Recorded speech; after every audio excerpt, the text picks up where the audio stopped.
Meus queridos estimados irmãos, muito boa noite.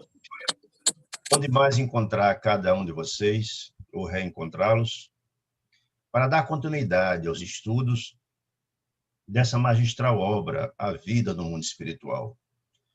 Estamos estudando a obra número 2, dentre os 13, Os Mensageiros, a segunda obra, que foi trazida ao lume da humanidade pelas mãos venerandas de Francisco Cândido Xavier, e do benfeitor André Luiz, esse repórter do mundo espiritual, esse mensageiro de Deus que tem dado uma contribuição sobremaneira para a compreensão, para o ensinamento do espírito humano encarnado, os filhos de Deus, que se matricularam na escola da vida, nesse planeta, que é um grande educandário de almas, uma das moradas na casa do Pai, como dizia Jesus.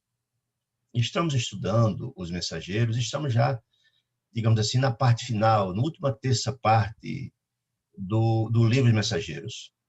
Essa obra tão recheada de informações, de chamamento, de despertamentos à alma humana, de uma capacidade imensa de trazer informações, e estamos muito felizes já, digamos assim, já saudosos, né? Porque é uma obra que deixa saudade mesmo, a gente não consegue alcançar a dimensão dos informes que são trazidos.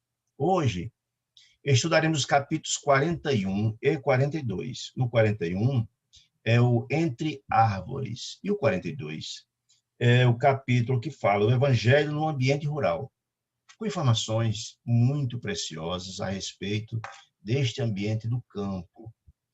Nos capítulos 39 e 40, só para a gente dar uma pequena introdução, para relembrar um pouquinho, lembremos que André Luiz Vicente, na companhia de Aniceto Instrutor, eles estão na casa de Dona Isabel, a viúva Isabel, a esposa de Isidoro, onde é lá um local, uma espécie de ponto de assistência, um ponto de apoio de nosso lado. E após a realização do Evangelho no Lar, e foi estudado muito bem, trazendo muitas importantes informações dos bastidores do Evangelho no Lar, onde as casas que têm esse hábito sublime transformam-se num misto de escola e, ao mesmo tempo, hospital, onde os ensinamentos são trazidos aos encarnados e desencarnados, mas também a assistência do mesma sorte a encarnados e desencarnados. Dá início, após o Evangelho, uma série de trabalhos importantes durante a noite, nesse pouso sublime da casa de Dona Isabel.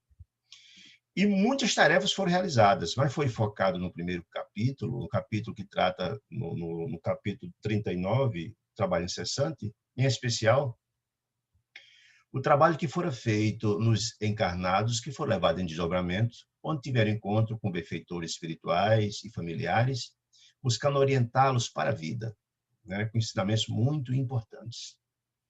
E após a noite de grandes e importantes trabalhos, no capítulo seguinte, Rumo ao Campo, viu-se, pelo Aniceto, instrutor de André Luiz e Vicente, a necessidade dos espíritos que laboraram bastante durante a noite, de buscar repor as energias deles para que voltasse o trabalho no turno da noite. Vimos que boa parte dos trabalhos realizados pela equipe espiritual se realiza à noite, porque é o horário que os espíritos encarnados se desdobram pelo sono, e há a possibilidade desse trabalho acontecer.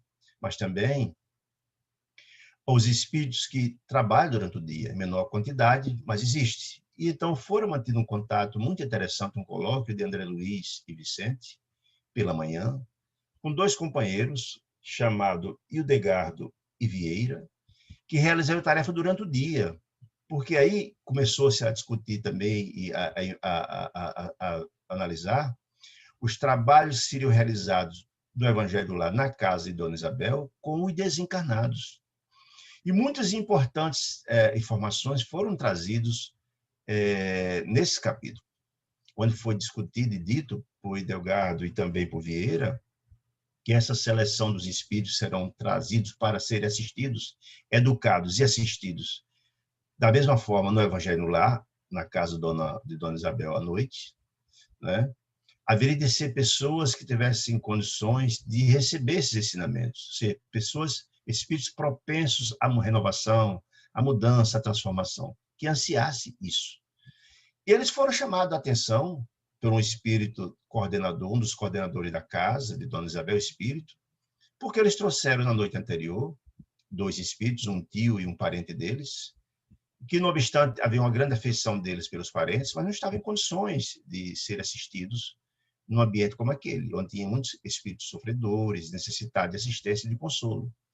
E esses espíritos causaram sérios transtornos no decurso da reunião. Podia ser mais proveitosa, mas esses espíritos tumultuaram os trabalhos, porque não souberam se comportar, criaram um tumulto, quiseram, inclusive, assaltar a mediunidade de Dona Isabel para passar mensagens de desequilíbrio do grupo deles, e causou graves transtornos, né? E trouxe também para todos nós informações preciosas a respeito disso. Muito bem, dadas essas informações rápidas, começamos então a estudar o capítulo 41, que é bastante interessante. Chama-se Entre Árvores. Lembremos que Vicente e André Luiz foram na companhia de Aniceto, o instrutor deles, convidado por Aniceto, para ir ao campo, com o propósito de refazimento das energias gastas durante a noite, no trabalho incessante, para refazer as energias no ambiente do campo, um ambiente mais harmônico, equilibrado, para que durante a noite tivessem condições de realizar o trabalho da noite seguinte, não é? E eles foram volitando, porque eles não iriam resolver nada, não teria nenhuma tarefa dentro da área urbana, não teria sentido algum eles irem caminhando, ia perder bastante tempo. E foram. E André Luiz narra, sem que detalhar muito, mas só relembrando, que ele viu coisas impressionantes no voo sobre a cidade, nuvens imensas de bactérias, profundamente deletérias e altamente perigosas para a saúde humana, que pode ser atraída pelo sentimento das pessoas, causa adoecimentos graves ao corpo físico, mas também nuvens de emanações mentais. E Aniceto esclareceu a eles que essas entidades são vivas e que são também atraídos certamente pelo pensamento de cada um deles, pela sintonia. E aí Vicente ficou muito impressionado, dizendo como nós, encarnados, estamos submetidos a perigos imensos. E aí Aniceto nos relembra de que nós devemos valorar e muito o conselho de Jesus de orar e vigiar. Aqueles que vigiam e oram estão, em princípio, infensos, cria, portanto, uma espécie de uma barreira, um escudo protetor contra essas energias deletérias e desarmoniosas, né? Então, informações muito importantes. Bom, aqui então começamos a narrar o capítulo 41, diz André Luiz. Decorrido alguns minutos de volitação, né, atingimos pequena propriedade rural, povoada de arvoredo acolhedor, laranjeiras em flor, perdiam-se em vista, bananeiras estendiam-se em leque, enquanto o goiabal, de longe, semelhava-se a manchas fortes de verdura. Você vê uma natureza extraordinária nesse local. A relva macia convidava ao descanso, e o vento calmo passava de leve, sussurrando coisa através da folhagem. Ou seja, um ambiente absolutamente propício, um ambiente de harmonia e de paz do campo. E Aniceto vai trazer algumas informações a respeito por que o campo é o local ideal para o refazimento das energias, que serve para os desencarnados e certamente para nós também, informações muito importantes. Muito bem, diz ele.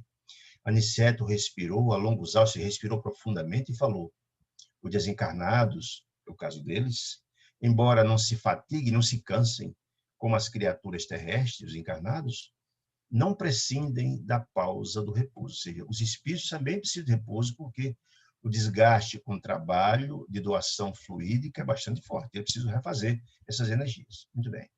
Em geral, diz Aniceto, nossas operações à noite, ou seja, o trabalho que eles vão ver à noite na casa da Dona Isabel, são ativas e laboriosas, ou seja, desgastante, portanto. Apenas um terço dos companheiros espirituais em serviço na crosta conserva-se em atividade diurna. Está dizendo que o grosso do trabalho realizado pela espiritualidade em assistência na Terra, a encarnado e desencarnado, o grosso desse trabalho é todo realizado à noite, por uma questão muito singela, porque durante o dia as pessoas encarnadas, o espírito está trabalhando. Durante a noite, quando dorme o corpo, que precisa descanso, dorme só o corpo, mas o espírito vai, né? O espírito o processo de que o espírito se desdobra, né? Através da emancipação da alma, não é? Então, esse espírito está muito mais, está propício, durante o sono, de ser trabalhado. Ele por isso a importância, por exemplo, da prece, ele estando em equilíbrio, ele pode ser levado para ser assistido, participar de palestras, de educação e até de assistência ao próximo, né? Por isso que o grosso do trabalho dos espíritos desencarnados com espíritos encarnados e encarnados é à noite, porque os espíritos são libertos do corpo físico. Por essa razão está dizendo, né? Mas ele diz também que alguns trabalhos, um terço dos trabalhos diurnos, mas ele está dizendo que, não obstante esse trabalho que é realizado, o grosso do trabalho realizado à noite, também os espíritos desencarnados que trabalham em assistência na Terra trabalham durante o dia, porque tem algumas atividades que necessitam da participação, da assistência dos encarnados durante o dia. Podemos imaginar que uma infinidade de tarefas. Por exemplo, os doentes que se encontram nos hospitais precisam da assistência 24 horas dos trabalhadores espirituais, dos amigos espirituais, né? Ou imagina os espíritos reencarnantes, por exemplo, precisam de um trabalho continuado de 24 horas da assistência dos espíritos desencarnados. Ou seja, há uma gama de trabalhos importantes que são necessários, né? Também durante o dia. Nós vamos ver mais na frente, por exemplo, várias outras tarefas que são realizadas além dos seres humanos, na fauna, na flora, no clima, etc., que são realizadas 24 horas. Por isso que está dizendo que um terço do trabalho é desenvolvido também durante o dia. E notando-nos a curiosidade justa, sentenciou Aniceto. Aliás, isto é razoável, diz ele. O dia terrestre pertence, com mais propriedade, ao serviço do espírito encarnado. Ou seja, ele labora, trabalha o tempo todo, e o espírito está junto do corpo, né? Então, nesse período fica difícil intervir para educar, para instruir, de coisa mais longa. Pode ser uma intuição ou outra, mas o trabalho grosso efetivamente é feito à noite. O homem deve aprender a agir, diz ele, durante o dia, né? Testemunhando compreensões das leis divinas, ou seja, é a hora dele aferir as informações e os conhecimentos que tem da lei divina, usando o livre-arbítrio de cada um, né? Pelo menos durante certo número de horas, durante o dia, deve estar só, mas só, com as exigências que ele diz respeito. Eu botei aqui a observação, entre parênteses, fica mais livre para agir, né? Mas também, eu botei essas observações, que também outros trabalhadores trabalham durante o dia, porque tem doentes, reencarnações, que já falei essa questão, só para relembrar isso. Muito bem. Nosso instrutor amigo sorriu e observou. Olha que informação importante, bonita, profundamente educativa, está nos trazendo Aniceto nessa informação. O dia e a noite constituem, para o homem, uma folha do livro da vida. Olha que bacana. Está nos dizendo que nossa vida é um livro, que escrevemos uma página a cada dia. Olha que importante essa informação, para que a gente possa refletir o que é que a gente fez hoje. Será que a minha atitude durante o dia foi uma boa página? Será que as reflexões postas das minhas atitudes foram adequadas?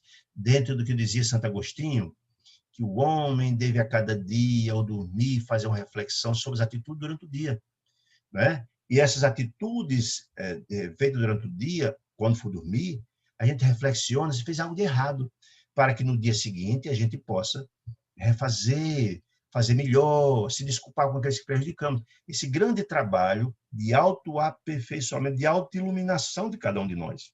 É o que nos dizia Santo Agostinho. Vai mais ou menos nessa mesma direção as informações trazidas aqui por Aniceto. Dizendo que durante o dia a gente escreve uma página, a folha de frente, digamos assim. Ele diz, olha, a maior parte das vezes a criatura escreve sozinha, ou seja, com as suas atitudes, com o seu livre-arbítrio, né? A página diária, né? Escreve a página diária, com a tinta dos sentimentos, que eles são próprios, nas palavras, pensamentos, intenções e atos, com aquilo que você já aprendeu, né? E no verso desta folha, desta página, escrita durante o dia a duas mãos, podemos assim colocar, isto é, na reflexão noturna, quando nosso corpo fica, nosso espírito excursiona, através dos desdobramentos espirituais, né? Através da emancipação da alma, né? E durante a noite, na reflexão noturna, ajudamos lá. Ajudamos quem? Os espíritos, os benfeitores, os orientadores, né? Ajudamos lá a refletir as lições, a retificar, ou seja, modificar, transformar, melhorar as lições e acertar as experiências quando o Senhor nos permite. eu achei muito, essa é muito interessante, é o seguinte, que no livro da vida, todo dia escreve uma página. A página de rosto é escrita por nós, com nossos sentimentos, com nosso livre-arbítrio. Mas, quando a gente dorme, nós recebemos as orientações dos benfeitores, dos nossos amigos espirituais, nossos conselheiros, nossos orientadores, os que nos amam, e ajuda a reflexionar sobre aquelas ações. E a página, o verso dessa página de rosto, são as retificações, as modificações, ou seja, olha, os aconselhamentos, agimos assim, mas podia ter agido desse jeito, era melhor, você prejudicou alguém, amanhã peça desculpa, renove. Ou seja, é uma espécie de monitoramento dos benfeitores espirituais, visando que a gente possa ter o melhor aproveitamento da nossa reencarnação, que ela seja o mais proveitosa possível, com o máximo de aprendizado, orientando. Quando ele fala aqui, quando o Senhor não nos permite, significa o seguinte, se obviamente nós estamos em desequilíbrio, por isso a importância do orar e vigiar, e a importância de dormirmos em paz depois da oração, não vamos assimilar as informações, ou sequer captar as informações de benfeitores que virão em nosso socorro, tentando nos orientar. É muito importante compreender isso. A importância de dormir bem, para a gente poder escrever essa folha de rosto de profunda aprendizado e de acertos na nossa vida, na nossa continuidade. Informação muito interessante. Naturalmente, o nosso livro da vida terá um livro de histórias belas e proveitosas e frutíferas, se tivermos essa capacidade de ter esta parceria nossa com os benfeitores espirituais.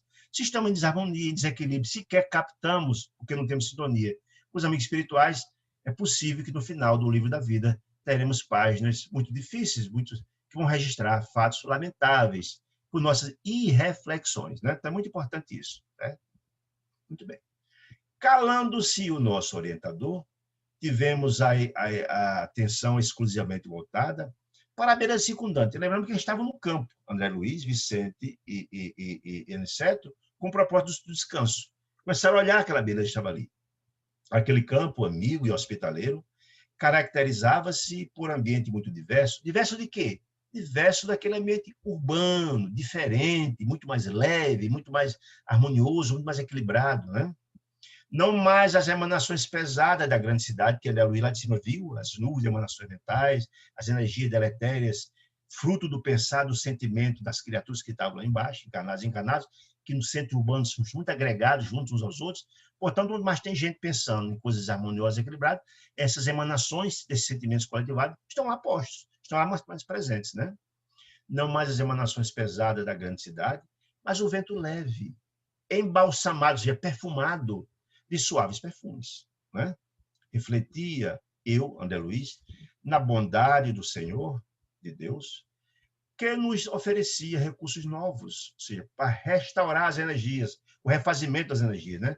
Quando Aniceto voltou a dizer, ou seja, bem-aventurado é Deus que nos consegue o recurso novo, ou seja, o recurso para restaurar as energias gastas no dia anterior. Quer dizer isso, o refazimento das energias. Né? Diz então Aniceto, a natureza, olha que informação importante, a natureza nunca é a mesma em toda parte, ou seja, não há a mesma energia daqui, mesmo na floresta é diferente em alguns lugares. Não há a mesma em toda parte. Não há duas porções de terra com climas absolutamente iguais. Cada um tem suas peculiaridades, externas, intrínsecas a elas ou externas, né? Cada colina, cada vale possui expressões climatéricas diferentes. É forçoso reconhecer, porém, que o campo, diz Aniceto, em qualquer condição, ou seja, mesmo que haja variação de um para outro, em qualquer condição, o campo, no círculo dos encarnados, aqui na Terra, no nosso orbe, é o reservatório mais abundante e vigoroso de princípios vitais, de princípio de vida. Ou seja, a natureza, por isso a importância, como é muito mais saudável a vida no campo. Quem tem essa possibilidade de interagir com a natureza, com as árvores, com os animais, com o vento, com menos poluição, certamente esse é um ambiente muito mais restauratório de nossas energias vitais, de vida, de saúde. Você respira muito melhor, você tem muito mais tranquilidade, mais paz. É isso que ele está dizendo. O campo, esse grande reservatório abundante e vigoroso dos princípios de vida vitais. Né? Em qualquer lugar, em qualquer circunstância, o campo sempre é um lugar mais saudável para se viver, tanto dos espíritos, encarnados como desencarnados. Informação importante. Diz ele, em geral, Todos nós, ele está falando de nós desencarnados. Os cooperadores espirituais estimamos o ar da manhã. Olha que informação também bastante interessante, o ar da manhã. Por que o ar da manhã é mais estimado pelos cooperadores espirituais para ir lá usufruir desse ar? Porque ele diz que quando a atmosfera permanece igualmente em repouso, isenta dos glóbulos de poeira, convertidos em microscópicos balões de bacilos, doenças, e de outras expressões inferiores. O que significa isso, gente? Ele está dizendo que logo cedo, o fato de logo cedo, os próprios espíritos que trabalham durante a noite, que precisam refazer as energias, preferem ir buscar o repouso, preferem buscar as energias para restaurar suas energias gastas durante a noite, logo cedo, no campo. Por que o campo? Porque o campo, como ele diz, é o reservatório mais abundante e vigoroso de princípios vitais. Mas durante a manhã é muito mais propício a isso, porque, segundo ele, a atmosfera está em repouso, ou seja, não começou ainda o burburinho do dia dos trabalhadores encarnados, aquela luta incessante, barulho, confusões, desatinos, desequilíbrios, confusões, guerras, etc. Esse emaranhado de energia desarmoniosa, desequilíbrios, confusões, e o próprio trabalho vigoroso de revira a terra, queima, faz, acontece, cria uma série de desequilíbrios. Você agride a natureza de alguma sorte, você agride uns aos outros, e essa massa toda de desequilíbrios vai desarmonizando também a atmosfera, que capta essas energias harmoniosas. Os balões de bacilos que está falando, né? E outras expressões inferiores. Então, de manhã é sempre o melhor horário para o refazimento dessas energias. Os espíritos falam isso, que eles preferem, mas certamente para cada um de nós. Não é à toa, eu botei aqui embaixo isso, não é à toa que de manhã é sempre um ambiente melhor para a prática de esporte, de caminhada. Você se sente muito melhor quando amanhece o dia e vai na natureza daquela respirada, você sente o ar puro, não está ainda tumultuado dessas energias de matéria e também de energias harmoniosas. A harmonia está toda em repouso, todo mundo repousou durante o dia, os animais, as criaturas, todo mundo repousou. A manhã está tudo em harmonia, você consegue restaurar a sua própria energia corporal, física, para começar o seu dia de trabalho muito mais tranquilo, indo respirar na natureza, fazendo exercício logo de manhã cedo. Ele está dizendo isso do ponto de vista espiritual, mas também para nós, também, certamente, essa informação aplica-se de forma extraordinária. Muito bem. Apoiamos-nos no veludoso relvado, ou seja, na grama, deitaram-se, e percebendo-nos a sede de saber, Aniceto prosseguiu, ou seja, explicando. Ele agora vai explicar os porquês dessa informação que ele está dando. Muito bem. Assim me explico, porque na floresta, diz ele, temos uma densidade forte, né? Pela pobreza das emanações, em vista da impermeabilidade do vento, da densidade de árvores, etc., etc. Há uma pobreza de emanações mentais, porque essas estão concentradas mais nas cidades, onde as pessoas vivem, etc., né? E lá uma certa impermeabilidade do vento na própria as árvores. O vento passa por cima, não adentra muito, né? A vegetação fechada, o vento entra muito menos naquela região. Aí o ar costuma converter-se em elemento asfixiante pelo excesso de emissões dos reinos inferiores da natureza, que não são, em princípio, prejudiciais às emanações daquela região. Na cidade, diz ele, a atmosfera é compacta, e o ar também sufoca pela densidade mental, do sentimento coletivado, de desarmonia, de desequilíbrio, de ódio, etc., das mais baixas aglomerações urbanas, ou seja, muitas pessoas reunidas, quanto mais, pior, mas esse sentimento está posto. O homem, eu gosto demais de uma frase, Martin Luther King, que para mim é extraordinária. Segundo ele, o homem aprendeu a voar como os pássaros, aprendeu a nadar como os peixes, mas não aprendeu a viver como irmão. Por isso que aprendeu a viver como irmão. O homem é o lobo do homem. O homem agride o homem tenta passar a perna no homem, tenta prejudicar o homem. Não tem ainda a compreensão de que somos todos filhos da mesma família. somos todos provenientes do mesmo tronco ancestral, somos filhos de Deus, fazemos parte de uma grande família universal. Nós temos uma dificuldade muito grande de compreender isso. Por isso que o homem ainda é profundamente desumanizado e prejudica o seu semelhante, o seu irmão, filho de Deus. E muitos deles não têm sequer um sentimento de remorso por isso. Mata, maltrata, machuca, prejudica, pisa em cima, e muitos não sentem nem remorso. Vê o estágio da humanidade que nos encontramos ainda. Muito bem. No campo, diz Aniceto, desse modo, temos o centro ideal para a gente restaurar nossas energias, diz ele, indicando prazeroso as frontes balouçantes, acentuou: reina aqui a paz. No campo, a paz está posta. Né? Lá o reino, a natureza, onde tudo se equilibra. Na natureza, tudo é respeito. Tudo vive em harmonia. As árvores com os animais com a água, com o vento, tudo é paz. Tudo está equilibrado. Na natureza, tudo é harmônico. A única as criaturas que não estão em harmonia, o animal humano, esse ainda é em desequilíbrio, que não tem ainda tem o seu livre-arbítrio, mas está educado de forma adequada para viver em harmonia nesse grande paraíso, nesse planeta extraordinário, com tantas possibilidades que Deus nos concedeu, como lar. E ao invés de cuidar desse reino maravilhoso de Deus, desse planeta tão extraordinário, com abundância de possibilidades, com ar puro, com árvores frutíferas, mares e rios piscosos, cheio de vida, ar puro para se respirar, nós estamos destruindo a natureza. É isso que está dizendo. Aqui reina a paz na natureza relativa e equilibrada da natureza terrestre, diz Aniceto. Nem a selvageria da mata virgem, nem a sufocação dos fluidos humanos. O campo é nosso generoso caminho central, a harmonia possível, o repouso desejado. Ou seja, o local ideal para a restauração das energias gastas na noite anterior de trabalho, diz ele. Então, o repouso desejável está lá posto, no campo, é esse lugar importante. E aí, a gente sente, é muito fácil entender isso, gente, é muito fácil. A gente passa a semana trabalhando na cidade, cheio de preocupações.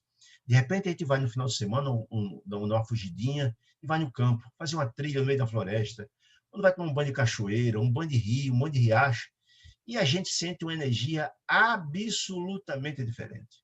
A gente volta restaurado. Imagina quando vocês vão tomar um banho de mar, você lava sua aura, seu espírito. Nós já discutimos aqui no capítulo anterior do benefício da água. A água lava o nosso corpo físico, mas também a nossa alma. É muito importante. Restaura as águas, eles atraem as energias desarmoniosas. Quando a gente lava o nosso corpo físico, também lava a alma. É muito importante a gente ter essa compreensão. E André Luiz, nos capítulos passados, falava isso. Aproveite para fazer uma prece quando está tomando banho, porque a água leva as energias harmoniosas. Você fazendo uma prece, você ali está trazendo, você está impregnando aquela água. Afinal de contas, 70% do nosso corpo é água. Então, compreenda isso. Se você está em harmonia e em paz, você restaura as suas energias. Então, na natureza, nós encontramos isso. Quando a gente volta do campo, a gente sempre volta renovado. Por essas informações que a Aniceto está nos trazendo. Porque lá é o grande repositório das energias sublimes que a gente pode incorporar à nossa vida, criando harmonia. Segundo ele, embalados ao pio das algumas juritis solitárias, que são as pombas, juritis são pombas, repousamos algumas horas. Se deitaram na relva de repousar e descansar, os três.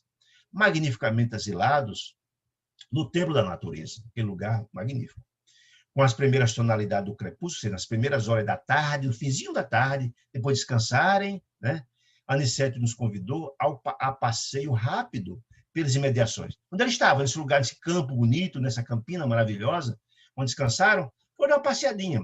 E Aniceto certamente não levaria eles dois para esse passeio se não tivesse instruções muito importantes para passar a eles, e volto a dizer, sabendo Aniceto de que ele, André Luiz, na função de mensageiro e repórter do mundo espiritual, também nos traria grandes informações de muita utilidade para nós, filhos de Deus, necessitados dessas informações. Muito bem. Reconhecia que estavam muito mais bem dispostos. Por que estavam? Que foram refeitas as energias depois daquele contato magnífico com a natureza, com repouso, com sono, com descanso, né? Somente depois de nos locomovermos por alguns minutos, observei que nas vizinhanças de onde eles estavam descansando, havia grande quantidade de trabalhadores espirituais. Olha que informação interessante, gente. Grande quantidade de trabalhadores espirituais no campo. Ou seja, havia aquela máxima de que Deus está presente em tudo. Nada refoge ao controle do Pai. Isso quer dizer que os trabalhadores de Deus não só se encontram dentre os homens, encarnado e desencarnado, não. Todas as fontes da natureza exigem trabalhadores do Pai. Na fauna, na flora, no solo, no clima, no vento, nas águas. Tem trabalhadores espirituais tomando conta dessas tarefas todas. Não há dúvida disso. Nós vamos ver isso, informações um pouco mais à frente sobre isso, com muita beleza. Muito bem. Diz Aniceto, em face às minhas interrogações, depois que André Luiz viu aquele bom trabalho, ele ficou perguntando, o que essa turma está fazendo aqui na cabeça de André Luiz? Aí Aniceto, às vezes, socorreu imensamente. O campo, diz Aniceto, é também vasta oficina de trabalho para os serviços de nossa colaboração ativa. Ou seja, o campo também é lugar de muitos trabalhadores do Pai laborarem, é isso que ele está colocando. Aí eu lembrei que tem entre parênteses aqui, para vocês relembrarem um texto lá do livro Nosso Lar, que está aqui em minha mão. Vocês vão lembrar. Lá do socorro de André Luiz, com a presença de Narcisa, o doutor Ernesto. Quem é o doutor Ernesto? Era o esposo da ex-esposa de André Luiz. Vocês estão lembrados disso? Quando André Luiz retorna à casa, que encontra a esposa casada de novo, ele tem aquele choque imenso. Mas o doutor Ernesto, que é o novo esposo, está bastante doente, com problemas espirituais graves, um problema de saúde muito grave. E ele, André Luiz, pede o socorro pela prece a Narcisa, que vem de pronto. E uma particularidade que eu vou até ler aqui o trechinho para vocês relembrarem a importância disso, que vai casar como uma luva aqui, presta atenção. Porque eles, quando a Narcisa vê a situação de Ernesto, ela vai ao campo em busca de remédios. Olha o que diz aqui. Vamos à natureza, diz a Narcisa. Acompanhei-a, sem hesitação, e ela, notando-me a estranheza, acentuou. André Luiz não está entendendo nada, porque ele tem a menor compreensão disso acontecia, lá do livro. Muito bem. Não só o homem, diz a Narcisa, pode receber fluidos e emiti-las. As forças naturais também fazem o mesmo, diz ela. Os reinos diversos em que se subdividem. Para o caso do nosso enfermo, sabe, o doutor Ernesto, diz ela, do nosso enfermo, precisamos das árvores. Elas nos auxiliarão eficazmente. Agora, eu queria ler essa informação para vocês entenderem o que vai bater com essa informação que está posta aí. Admirado da lição nova, seguia silencioso. Chegados ao local onde se avizinhava enormes frondes, enormes árvores, né? Narcisa chamou alguém, né? Com expressões que eu não podia compreender. Ou seja, ela não falava numa linguagem que André Luiz entendesse, era uma outra linguagem. Eu falava com seres que André Luiz não tinha domínio ainda, é isso que ele está dizendo. Ó, com expressões que eu não podia compreender. Ou seja, é como se fosse uma linguagem diferente. Olha o que ele diz aqui. Daí a momentos, oito entidades espirituais atenderam-lhe o apelo. Ou seja, surgiram 8 atividades espirituais naquela linguagem que ele utilizou. E quem eram essas pessoas? Imensamente surpreendido, via indagar da existência de mangueiras e eucalipto, que é o que ela precisava para o remédio do doente. Devidamente informado pelos amigos, que me eram totalmente estranhos, eram algumas criaturas diferentes, né?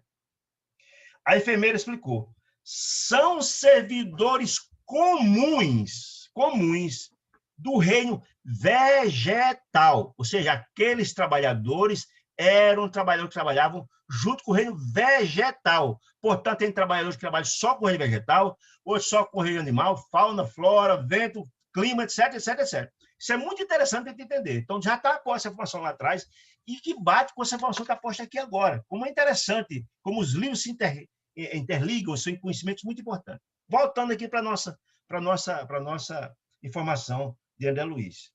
Muito bem, o campo é imenso, é uma também vasta oficina de serviço de nossa colaboração ativa, diz Aniceto.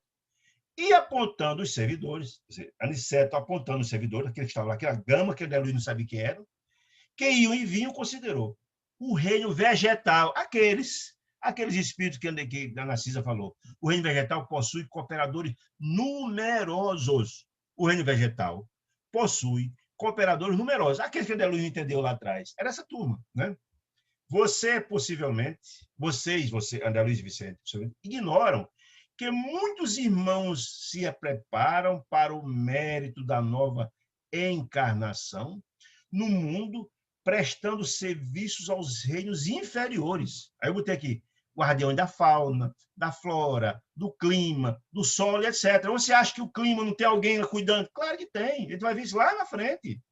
Que o clima tem tem sim a interferência da espiritualidade, o solo, etc., as árvores, fauna, flora, tudo, são os guardiões. André Luiz Aniceto está informando aqui que muitos trabalhadores, André Luiz e Vicente, por exemplo, estão se preparando como mensageiros para encarnar vindouramente, mas estão elaborando com quem? Com seres humanos, encarnados e encarnados. Mas tem outros que, ao invés de trabalhar com seres humanos encarnados e encarnados, trabalham junto à flora, outros junto à fauna, por aí vai. Ou seja, existe outras naturezas de trabalhadores com outras funções, seres humanos, mas trabalhando junto a outros reinos. É isso que ele está colocando com muita beleza. Né? É isso que ele está dizendo.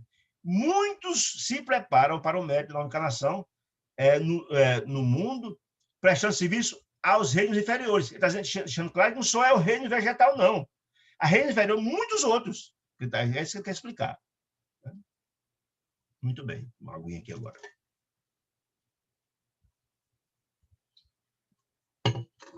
Diz então Aniceto, o trabalho com o Senhor é uma escola viva. O trabalho com o Senhor é uma escola viva, ou seja, no trabalho aprendemos múltiplas coisas, ou seja, muitas informações que aprendemos laborando junto ao reino vegetal. Aprendemos muito no reino animal, no solo, cada uma escola diferente, com muitos ensinamentos a ser colocados. É uma escola viva em toda parte. Eu botei aqui essa expressão de Jesus, que está lá na Bíblia, que diz, ó, não cai uma folha sequer de uma árvore sem a permissão de Jesus, de Deus. Ou seja, se não cai uma folha sequer sem a permissão, isso significa que há uma gama gigantesca de trabalhadores lidando no solo, no ar, tudo. Tudo tem a participação do Pai. E o que é muito extraordinário a gente pensar nisso. É porque tem tanta informação para a gente que a doutrina espírita foca muito mais no ser humano que nós. E hoje, tem muitas obras, falar na frente algumas delas aqui, que trabalham, que já primam por isso, os animais, etc, etc. Mas o foco é o ser humano, nós não entendemos a nós próprios. Nós não nos conhecemos. Portanto, o foco da espiritualidade é muito mais ainda. E está só dando a informação. Existe, para ter essa compreensão. Essa é a informação. Muito bem. Nesse momento, nossa atenção foi atraída. E eu sou fã incondicional da obra de André Luiz pela inteligência como os pontos são postos. Olha, ele vai contar um fato aqui envolvendo um animal e um homem, para a gente ter uma compreensão do que ele está dizendo aqui, dessa multiplicidade de tarefas atinentes aos trabalhadores de Deus. Ele vai contar um fato aqui, para, em seguida, trazer uma lição sublime de como nós, seres humanos, estamos destratando a natureza, esse planeta tão magnífico, com tantas possibilidades que Deus nos concedeu como casa. Vejam só que é muito interessante. Muito bem. Neste momento, nossa atenção foi atraída por significativo movimento na estrada próxima, ou seja, ali próximo à estrada. E estava vendo alguma coisa lá. Dirigindo-nos para lá, seguindo os passos de Aniceto, que parecia adivinhar o acontecimento. Claro que Aniceto, pela sua grandeza espiritual, tem uma percepção muito maior de que estava acontecendo ali. Adivinhar não é bem o termo, né? Ele já sabia, pela sua grandeza, sua visão, a sua sensibilidade, capta essas questões, e nós elevar essa capacidade de observação muito maior. Observei, então, um quadro interessante. Quando eu falo um quadro interessante, não é que é doloroso. Ele está falando interessante pela multiplicidade de ensinos que aquele quadro traz. É nesse aspecto que ele está falando. Não é interessante que ali tem alguém que está em sofrimento. Ele está falando interessante pela quantidade de informações que dali se extrai. É isso que ele está colocando dizer como interessante. Um homem jazia por terra, sofria, estava ali, esterido no chão. Numa poça de sangue, ao lado de um pequeno veículo sustentado com um muá impaciente, ou seja, uma carroça puxada por um burro-mulo, um muá, dando mostra de grande inquietação, ou seja, veja só, o burro-mulo estava impaciente, estava grande inquietação, ou seja, ele não estava tranquilo, o animal estava profundamente assustado, agitado. Por quê? Eu vou explicar agora. 2 companheiros encarnados prestavam socorro ao ferido, apressadamente. É preciso conduzi-lo à fazenda sem perda de tempo, dizia um deles, aflito. Temo haja fraturado o crânio. A observação, né, Luiz? O número de desencarnados que auxiliava o pequeno grupo, lembra, só tinha 2 encarnados auxiliando aquele homem. Mas os desencarnados era grande, todavia era muito grande. Aí eu vou ter que observação. Grande quantidade de trabalhadores na área, múltiplas tarefas. Claro, ele quer nos mostrar isso, gente. Olha, só tinha uma pessoa que estava estirada no chão, 2 atendendo, encarnados. E tinha uma quantidade imensa de trabalhadores espirituais, é porque a tarefa era muito grande. Os caras estariam ali, o espírito estaria ali, passeando. Lógico que não. Se eram trabalhadores, porque eles diziam, não, podia ser alguém em descanso, como está ali André Luiz Vicente. Não, era trabalhador, alguém estava trabalhando ali. É porque muitas tarefas no campo da fauna, da flora, do solo, tem ali, né, em funcionamento. Essa é a história. Um amigo espiritual, olha que informação bacana, um amigo espiritual, quem me pareceu o chefe de quem? Daquele grupo todinho trabalhou ali, o chefe, o espírito mais elevado, encarregado daquelas tarefas. Naquela aglomeração, recebeu Aniceto e a nós com deferência. Por que com deferência? Porque Aniceto era um espírito muito mais elevado que todo aquele. A deferência, né? O respeito, né? E simpatia. Explicou rapidamente a ocorrência. Olha, o carroceiro o carroceiro, o carro estirado no chão, havia recebido a patada de um burro e era necessário socorrer o ferido. Esse é o fato. Agora explicar o porquê. Que é isso que dá ensejo a uma gama extraordinária de ensinamentos que a gente vai ver agora. Vê só. Serenada a situação, viu o referido superior dos trabalhadores espirituais, hierárquico, chamar um guarda do caminho. O guarda do caminho, olha só. O guarda daquela estrada, gente. O guardião daquela estrada. Olha que informação interessante. Interpelando, chamando, mas escuta, Glicério, como você permitiu semelhante acontecimento? Olha só, como você permitiu que acontecesse isso no trecho que você é o responsável, rapaz? Esse trecho da estrada está sob sua responsabilidade direta. Como é que isso acontecer? Gente, olha que informação interessante. Ninguém está só. Não. Você está lá no campo, tem alguém velando por você. Se acontecer algo com você lá, tem alguém velando por você. Se mais aconteceu, aconteceu porque você você precisaria passar por aquela experiência. Mas não por falta de chance de Deus, não. É isso que ele quer nos dizer. Se acontece um acidente com você no campo, e eu vou contar para vocês aqui que eu nasci no campo. Eu nasci no campo. E uma sexta-feira, no domingo, meu pai me levou para consertar uma cerca de Trás do Açude. Era distante de casa. Só que 9 horas da manhã, meu pai gostava de assistir a missa no rádio. E me deixou consertando uma cerca, lá atrás da... Eu era menino, tinha 10, 9 para 10 anos.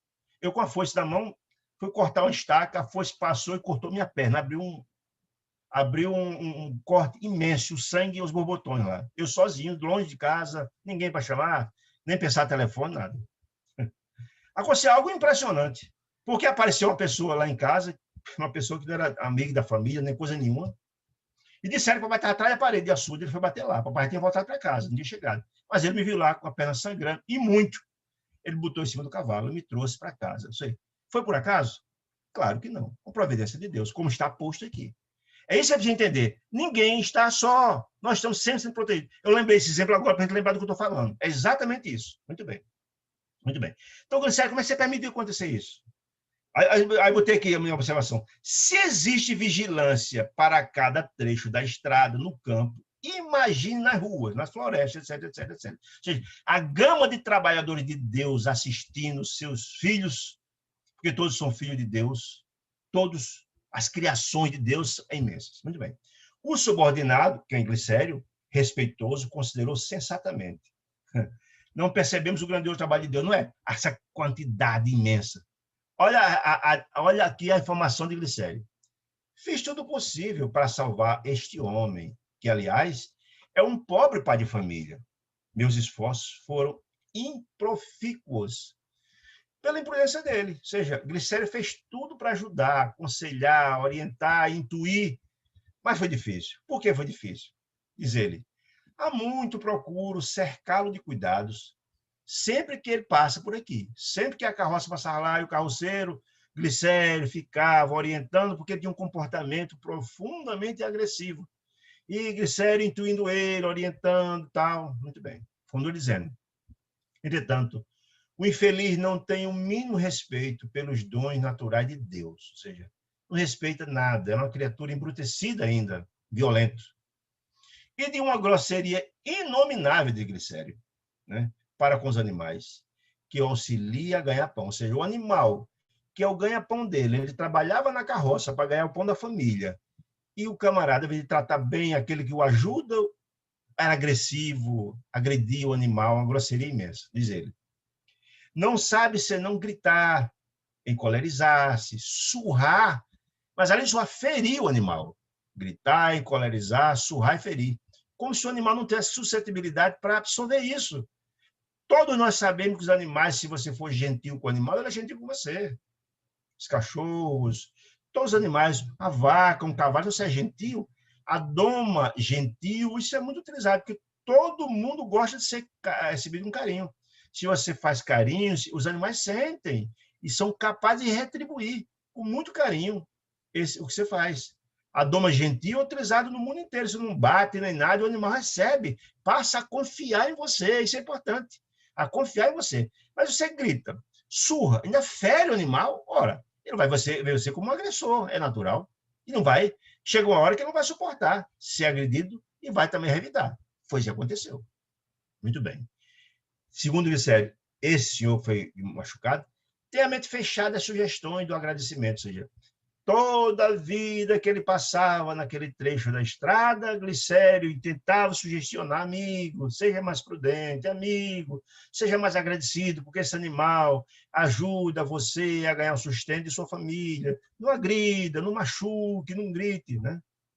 Segundo Glicério, não estima senão a praga, o chicote. O dele é bater, machucar e dar praga. E o animal sente tudo isso. Hoje, diz ele, Glicério, tanto perturbou o pobre Moá, o pobre burmulo, né, que o ajuda, tanto castigou, tanto bateu no animal, que pareceu mais animalizado, ou seja, mais animalizado. Nem parecia um ser humano, parecia um animal, agindo com raiva, com cólera, com a ira, sem entender as repercussões do seu ato.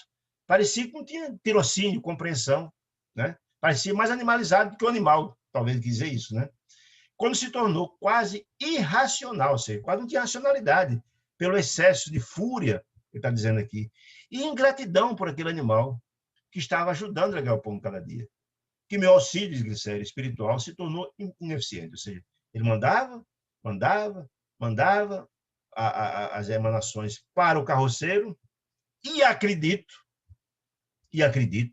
já que os animais também são filhos de Deus e também recebem os sentimentos, que é possível também que Glicério tenha tentado de todas as maneiras acalmar o animal, mas não foi suficiente, porque o nível de agressão foi tanto e tanta agressão que ele não teve que fazer mais. Nem conseguiu ajudar o carroceiro e também ajudar a acalmar o animal, que foi agredido demais.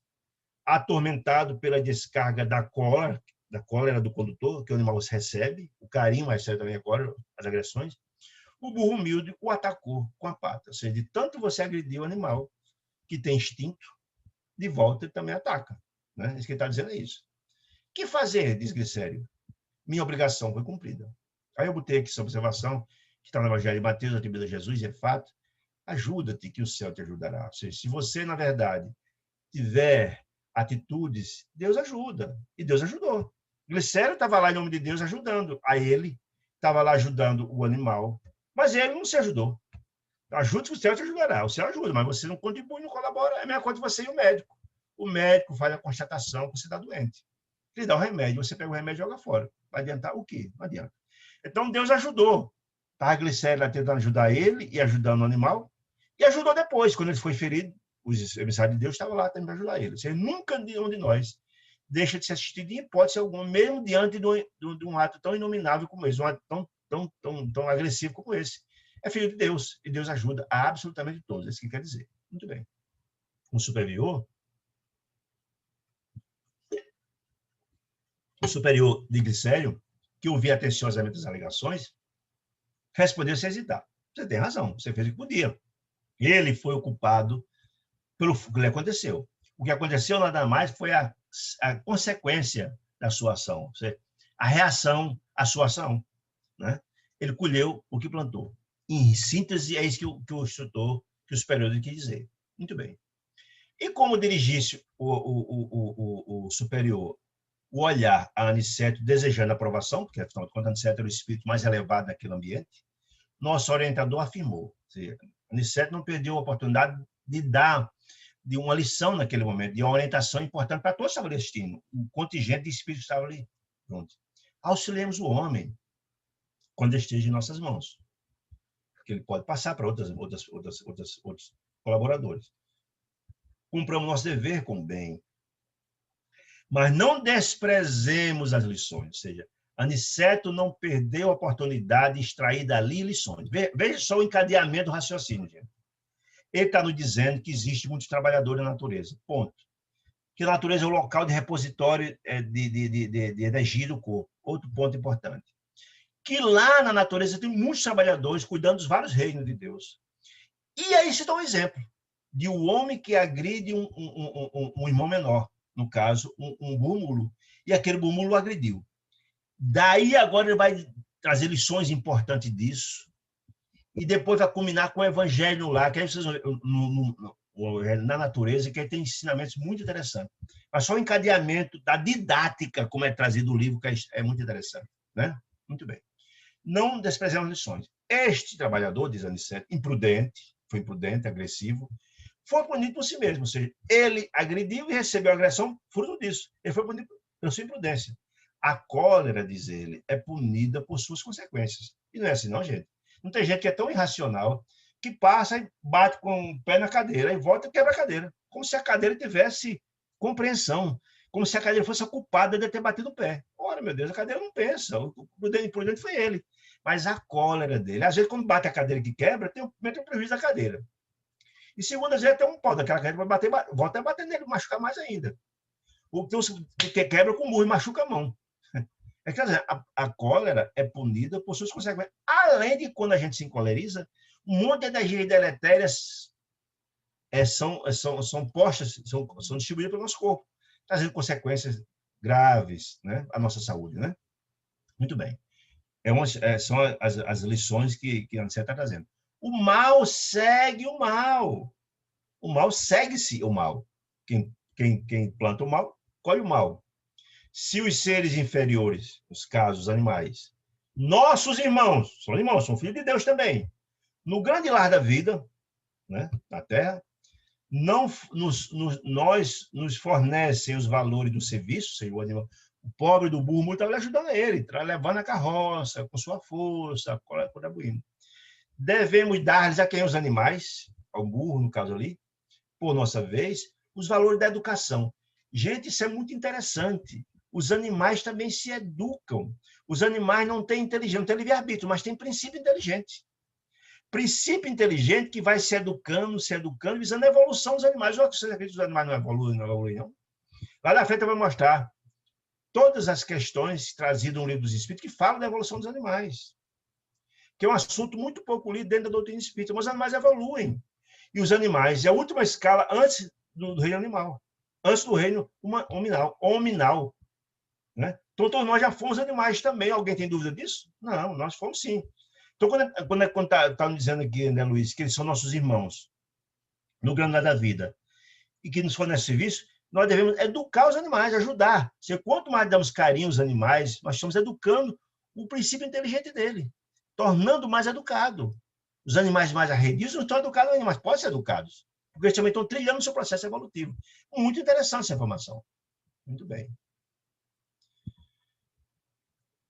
Muito bem. Ora, ninguém pode, diz Aniceto, educar odiando. Não é possível, né? É uma contradição, né?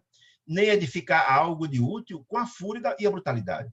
Fúria e brutalidade só traz o quê? Dores, sofrimentos, irreflexões, atos infelizes.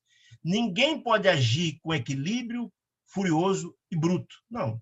Pressupõe a fúria e a brutalidade são sentimentos opostos à humanização das criaturas. Significa humanização? Pensar, refletir antes nas consequências dos nossos atos. Se a gente age com brutalidade, com fúria, são coisas do instinto. Nós somos muito mais ligados à animalidade do que à humanidade. Nós estamos ainda muito mais próximos dos animais do que dos homens. do anjo, ou do ser que se renova e se transforma.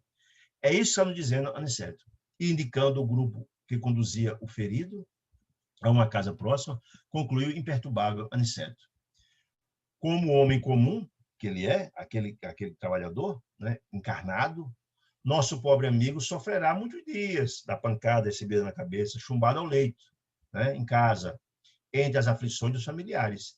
Demorar-se-á um tanto a restabelecer o equilíbrio orgânico e a saúde do corpo físico. Mas como espírito eterno, a lição será maior, está dizendo. Recebeu agora uma lição útil e necessária. Eu tenho aqui em parênteses exatamente isso. Todos nós precisamos e devemos e necessitamos passar por um processo de humanização, vencendo o instinto que nos liga à animalidade. Nos diz Emmanuel que muitos de nós, estamos mais próximos do animal do que do anjo. É uma linha do meio, divisória. Chega uma hora que o homem começa a pensar nas consequências de seus atos e agir com humanidade, com equidade, com fraternidade, com amor. Esse é o processo de humanização de que ele fala. Mas muitos de nós, como esse sujeito, esse senhor que agrediu o animal, está muito mais ligado ainda. Parece que saiu há pouco tempo, está nas primeiras encarnações depois que passou do processo de animal para humano. Parece que está muito mais próximo ainda, né? Altamente surpreendido, diz Aniceto, diz André Luiz, reparei na grande serenidade do nosso orientador, Aniceto, comecei a compreender que ninguém desrespeita a natureza, entende a natureza de forma muito lata, muito ampla, árvore, fauna, flora, clima, tudo. Ninguém desrespeita a natureza sem um doloroso choque de retorno a todo tempo, da ação e da reação. Ou seja, na hora que a gente agride a natureza, na hora que a gente polui os rios, na hora que a gente extingue a espécie, na hora que a gente toca fogo no mato, na hora que a gente mata os animais, tem outro efeito. Além do débito kármico, não tenho dúvida, nós estamos agredindo a natureza, haverá consequência. Teremos também de imediato, né? Não tem dúvida. Há mudança do clima, há mudança no ciclo de chuvas, há mudança em tudo, né? São muitas e múltiplas as reações. Muito bem.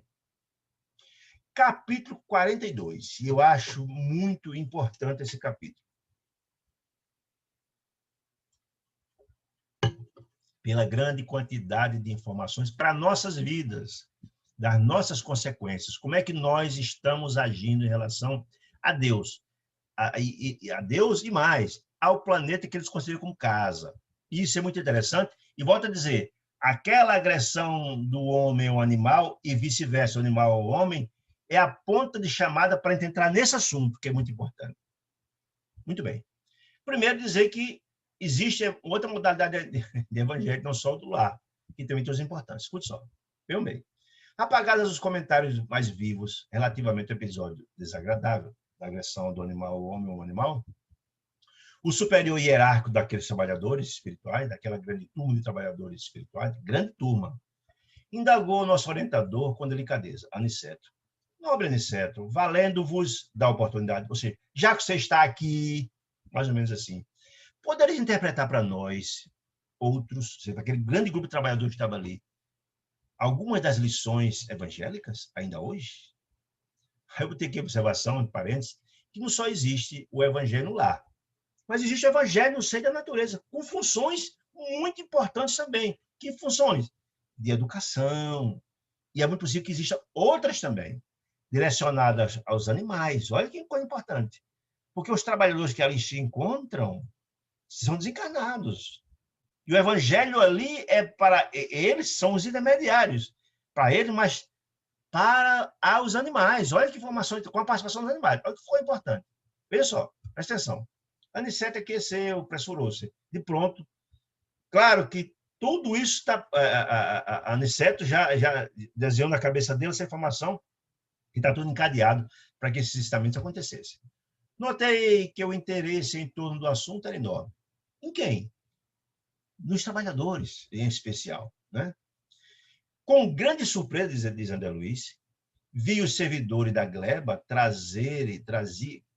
traziam ao estimado mentor um livro que não teve dificuldades em identificar. Era um exemplo do Evangelho, que Aniceto abriu firmemente, como quem sabia onde estava a lição do momento. Que lição, gente? A lição que guardava conexão com aquele fato que aconteceu há pouco. Que fato? O homem agrediu o animal e o animal agrediu o homem. Por quê? A ligação é essa. É a fonte de profundos ensinamentos para nós sobre o que estamos fazendo com a natureza, os animais, etc, etc, etc. Muito bem. Ficção da página, escolhida. Começou a meditar, Aniceto. Enquanto sublimada luz lhe aureolava a fronte. Gente, esse fato era o finzinho da tarde, começo da noite. Lembra que ele falou que já estava no finzinho da tarde, quando acordar, descansar? Todo esse episódio aconteceu no finzinho da tarde e tal, no campo. Muito bem. E a luz aureolada do espírito da grandeza de Aniceto. Muito bem. Houve profundo silêncio. Todos estavam ali, a expectativa era grande para ouvir as informações daquele espírito iluminado que estava ali dentre eles, e todos queriam auferir as informações, beber naquela fonte fecunda, né? Muito bem. Todos os colaboradores demonstravam grande interesse pela palavra que se fazia. Tudo era de aspecto imponente e calmo na natureza. A paz, né? Agora, olha que informação maravilhosa. Um rebanho bovino, de bois, portanto, acercara-se de nós, do local onde estava vendo o chamado Evangelho, atraída ao rebanho por forças magnéticas que não consegui compreender. Gente, isso é muito interessante. Quem chamou esses bois para ir para aí? Lá na frente, no Livro dos Espíritos, a gente vai ver que todos esses reinos são comandados, são orientados, e são informados e trabalhados por espíritos enviados de Deus para assistir essas criaturas. Não é o espírito de um boi que comanda, não, são seres humanos, espíritos que elabora. Quem lê o livro Francisco de Assis deve relembrar muito bem que Francisco conversava com os animais. São irmãos que têm capacidade de, com grande sensibilidade, de conversar. Francisco de Assis conversava com os animais. Vocês devem lembrar da história do lobo de Gúbio, né? Que era um lobo que atacava uma região bastante, era um lobo bastante feroz, que tinha machucado pessoas, tinha agredido pessoas. E quando Francisco de Assis chega naquela região, é dito isso, e Francisco de Assis simplesmente foi lá na gruta falar com o lobo. Todos ficaram horrorizados, com medo do lobo atacar Francisco de Assis. E Francisco de Assis conversou com o lobo, explicou. É uma história muito interessante. Leiam o livro de Francisco de Assis, que é maravilhoso, um livro extraordinário, psicografado por João Nunes Maia, pelo Espírito Miramês. Vale muito a pena ler, um livro magnífico. Né? Mas só relembrando esse episódio aqui, que um rebanho bovino foi chamado para participar do Evangelho. Olha a informação. Alguns muares, alguns burros humildes chegaram também. Foram avisados por quê, gente? Mesma forma. Se os bois foram avisados, os muares também foram convocados para participar do Evangelho, que foi importante. Igualmente de longe. Chegaram de longe, os burros vieram de longe. Alguém avisou. Recebeu a comunicação que ia haver naquele momento o Evangelho. E as aves tranquilizaram-se nas frondes, fartas, sem um pio sequer. Lembra-se que no finalzinho da tarde, começo da noite, os animais, os pássaros começam a se juntar para dormir, e é um piu-piu, um converseiro imenso, vocês devem lembrar disso. Né? O aconchego dos pássaros onde dormir é muito interessante. Mas nem soltou um pio sequer para ouvir as colocações de André Luiz, de Aniceto. Veja que informações bacanas demais, né? Muito ricas. A única voz que toava, todos estavam ali quietos, burros, cavalos, tudo, que toava, leve e branda, era do vento, sussurrando harmonia e frescura. A paisagem não podia ser mais bela, vestida em ouro líquido poente. Era o finalzinho da tarde, o sol se pondo, aquele sol bem amarelo da tarde. Tudo era harmonia e paz. Nem os pássaros, pior ninguém. Todos ouvindo as explanações. A explanação que seria feita por Aniceto. Muito bem. Excetuada a rusticidade natural do quadro vivo, o ambiente sugeria recordações fiéis dos verdes salões de nosso lar. Vocês devem lembrar, quem lê o Nosso Lar deve se lembrar, que lá em Nosso Lar tem vários salões verdes na natureza, feito de árvores, etc., os bancos feitos de gramas, tudo orgânico, tudo bonito na natureza. Existem vários lá feitos. Criação da ministra veneranda, um dos espíritos mais elevados do nosso lar. Você deve lembrar disso. E ela fez tudo isso inspirado em Jesus, que pregava o evangelho no campo. Você deve lembrar. Você está se recordando aqui da rusticidade daquele ambiente do evangelho no campo. Ele lembrou dos salões verdes, da natureza, onde lá também as aulas, os cursos, tudo é feito na natureza. As palestras, etc. Foi criação da ministra veneranda. Muito bem. Aniceto, mergulhando o olhar no sagrado livro, leu em voz alta os versículos 19, 20 e 21 do capítulo 8 da Epístola dos Romanos, de Paulo. Por que essa? Porque esta epístola tinha lições importantes correlatas com aquele episódio que aconteceu lá entre o carroceiro e o burro agressor. Muito bem. E vítima ao mesmo tempo. Ele vai ler aqui a página da epístola e vai explicar em seguida. Diz ele: porque a ardente expectação da criatura espera a manifestação dos filhos de Deus, dos homens encarnados. Porque a criação ficou sujeita à vaidade, não por sua vontade, mas por causa do que a sujeitou, na esperança de que também a mesma criatura será libertada da servidão, da corrupção, para a liberdade da glória dos filhos de Deus. Só antecipando o que ele vai dizer, mas só para entender mais ou menos, que os animais, as árvores e os outros reinos esperam a compreensão, a manifestação dos filhos de Deus, os homens, que são, em princípio, racionais. Eles aguardam serem tratados pelos filhos. Os que mais têm compreensão, que têm discernimento e livre-arbítrio, ser tratado com respeito. Essa é a expectativa da natureza, né? Dos outros reinos, né? Porque a criação, mas o homem está sujeito à vaidade, e ele próprio homem encarnado não respeita sequer os outros homens. Aquela criação de Hobbes, do homem, o lobo do homem, Thomas Hobbes, que é fato, o homem, infelizmente, ele escraviza o homem, maltrata o homem, tira proveito do homem, abusa do homem, e os animais nem se fala, a natureza, agride a natureza. É nessa direção que ele está colocando. Muito bem. Em seguida, refletiu alguns instantes e comentou com a evidente inspiração, Aniceto: irmãos, recebemos a bênção do campo ali, louvando o amor e a sabedoria do nosso Pai, de Deus, né?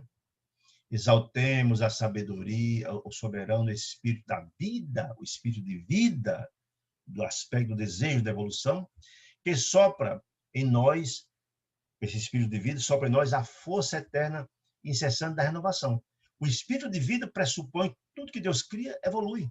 A lei da evolução é uma lei universal.